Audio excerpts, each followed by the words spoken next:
Boa tarde a todos. Minha dupla é composta por mim, Isabela Alves, e Maicon Balieiro.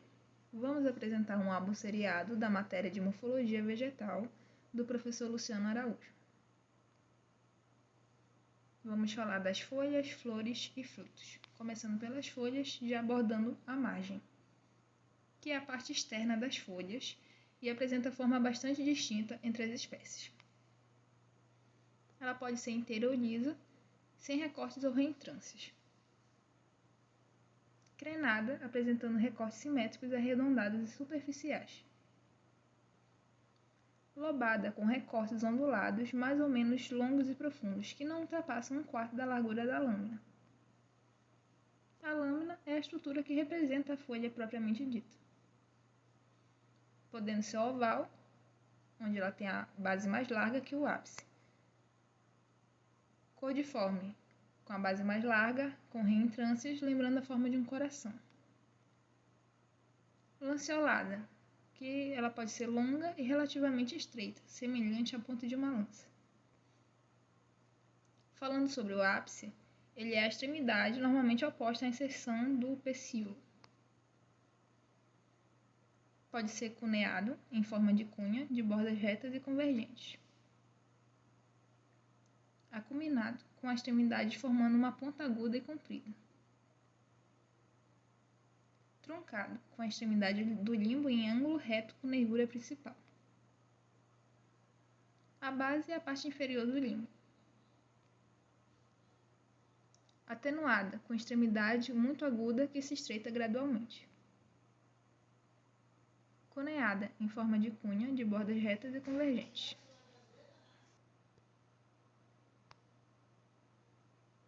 Assimétrica, apresenta os dois lados desiguais. A filotaxia representa como as folhas estão inseridas e distribuídas ao longo de um caule ou ramo, tendo as alternas dísticas, que são quando todas as folhas de todos os nós estiverem dispostas em um mesmo plano. Espiraladas fasciculadas, de 2 a alguns nós, chegando a mais de 20 na dependência da espécie, também com entrenós muito curtos. Opostas cruzadas, quando apresentam 2 folhas por nós, uma para frente e outra para trás. Os apêndices foliares ocorrem geralmente em par na base das folhas para a proteção das gemas, com grande variação em forma e tamanho. Tem a lígula, que é a excrescência membranosa presente na base do limbo.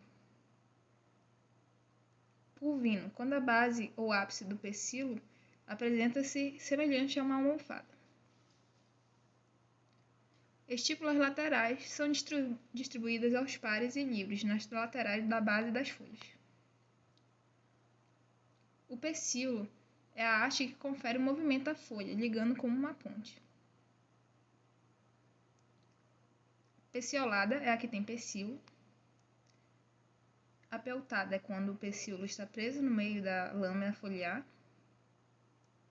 E acéssio é quando ele está ausente e a lâmina foliar prende-se diretamente ao caule. A venação, ou nervação, refere-se à distribuição das nervuras ou veias ao longo do limbo foliar. Existem as uninervadas, que são as folhas que apresentam nimbos que evidenciam apenas a nervura principal.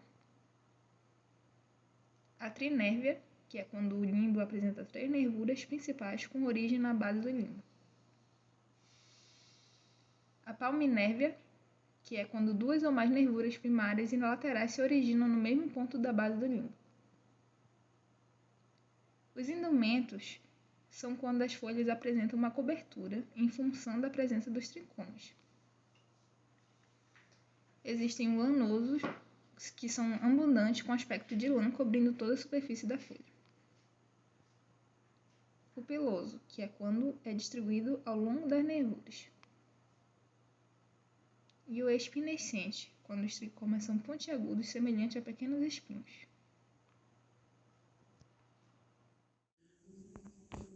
Bom, gente, boa tarde. Meu nome é Maico e eu vou falar um pouquinho sobre as flores. As pétalas são responsáveis por garantir a atração de polinizadores, E ao conjunto de pétalas, a gente acaba dando o nome delas de corola. As pétalas cíclicas são peças florais dispostas em círculos concêntricos no receptáculo, formando os verticilos. Já as acíclicas ou espiraladas são peças florais dispostas em espiral e em torno do receptáculo. As hemicíclicas, quando o elemento da flor estão dispostos tanto em partes de ciclos quanto em partes de espiral. As sépalas são localizadas abaixo das pétalas, geralmente de cor verde. O conjunto de sépalas é chamado de cálice. No chá da Índia, ela conserva as sépalas mesmo durante o desenvolvimento do fruto. Na Trialis, por exemplo, a face dorsal da sépala apresenta glândulas de óleo. Na leiteira dentada, as flores não possuem pétalas e cabe às sépalas assumir a função de polinizadores. Já falando sobre o ovário é uma porção inferior e dilatada do carpelo que envolve e protege os óvulos. O ínfero, que se acha inserido dentro do receptáculo floral e que não pode se destacar facilmente. A gamocarpelar, formado por vários carpelos unidos entre si, formando um ou vários lóculos ou cavidades.